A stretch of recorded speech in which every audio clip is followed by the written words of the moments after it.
Shalom Bapak Ibu Saudara yang dikasihi oleh Tuhan. Apa kabar Anda hari ini? Saya berharap bahwa kita dalam keadaan sehat selalu dan bersemangat dalam menjalani hari-hari kita. Namun sebelum kita melangkah lebih jauh melanjutkan aktivitas kita hampiri Tuhan di dalam saat teduh kita untuk merenungkan firman Tuhan. Sebab kita percaya bahwa manusia tidak hidup dari roti saja, tapi juga dari setiap firman yang keluar dari mulut Allah. Pagi hari ini kita akan merenungkan kebenaran firman Tuhan dari Keluaran 20 ayat yang ke-15 yang merupakan hukum Tuhan ke-8. Jangan mencuri. Haleluya, puji Tuhan. Bapak Ibu Saudara yang diberkati oleh Tuhan, perintah ini mengatur bagaimana seharusnya kita bersikap terhadap sesama berkaitan dengan kepemilikan di dalam kehidupan ini. Allah tidak melarang untuk memiliki barang-barang dalam hidup. Namun kita harus menyadari bahwa segala sesuatu di alam semesta ini adalah milik Allah. Kita hanyalah orang-orang yang dipercaya Allah untuk mengelola harta benda yang diberikannya. Dan tujuan utamanya adalah untuk memuliakan Allah. Namun, dosa telah merusak natur manusia yang seharusnya memuliakan Allah dengan harta miliknya. Hati manusia sudah berubah oleh karena dosa. Mereka menjadi orang yang mementingkan diri sendiri, tidak peduli, dan hanya memuaskan keinginan hatinya sendiri. Dosa pula lah yang membuat hati manusia menjadi iri hati kepada sesamanya. Dorongan hati yang begitu kuat untuk memuaskan keinginan hati inilah yang mendorongnya untuk mencuri milik orang lain. Di mata Allah, mencuri milik orang lain adalah salah. Karena Allah lah yang telah menetapkan bagian masing-masing kepada tiap orang dan mempercayakan untuk mengelolanya. Profesor teologi bernama Maxi Danem mengatakan bahwa hukum ke-8 hampir selalu dilanggar orang Kristen dengan beberapa cara. Pertama, tidak membayarkan gaji yang pantas kepada orang-orang yang bekerja kepada mereka. Kedua, mencuri nama baik seseorang dengan gosip yang begitu jahat. Yang ketiga, mencuri nama baik seseorang ketika kita sebenarnya bisa menjaga nama baik orang tersebut dengan membela mereka, tetapi kita diam saja. Keempat, mencuri pujian, tidak memberikan kepada orang lain support, pujian, dan kredit ketika mereka berhak untuk mendapatkannya. Nah, inilah Bapak Ibu Saudara yang perlu kita sadari. Benar, mungkin kita tidak mengambil milik orang lain, barang orang lain.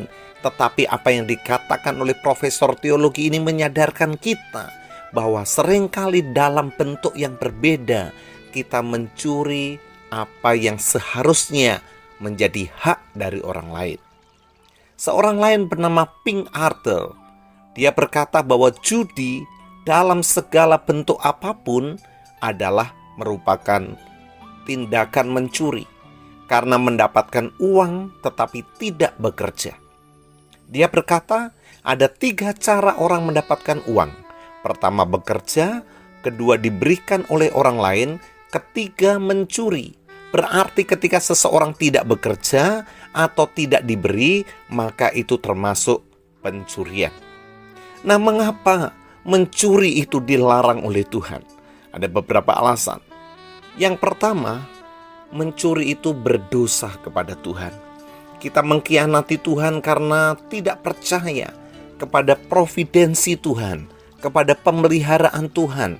Kita mencurigai providensi Allah. Sesungguhnya itu merupakan dosa yang begitu jahat di mata Tuhan. Mengapa? Karena Abraham disebut sebagai orang beriman karena dia percaya kepada pemeliharaan Tuhan. Ishak bertanya, Ayah, kita sudah punya kayu bakar, tetapi di mana korban bakarannya? Abraham berkata apa? Allah nanti yang akan menyediakannya. Kita harus mempercayai bahwa Allah memelihara kita. Allah menyediakan segala yang kita butuhkan. Tidak mempercayai providensi Allah ini. Sebaliknya kita mengambil milik orang lain. Itu sesungguhnya dosa yang sangat jahat di mata Tuhan. Yang kedua, berdosa kepada sesama. Karena mencuri sebenarnya sedang mengkhianati cinta dan perhatian kita terhadap sesama kita. Dalam Efesus pasal 4 ayat yang ke-28 dikatakan, orang yang mencuri janganlah ia mencuri lagi, tetapi baiklah ia bekerja keras dan melakukan pekerjaan yang baik dengan tangannya sendiri, supaya ia dapat membagikan sesuatu kepada orang yang berkekurangan. Alkitab mengajarkan sikap positif manusia baru sebagai ganti sikap negatif dari manusia lama.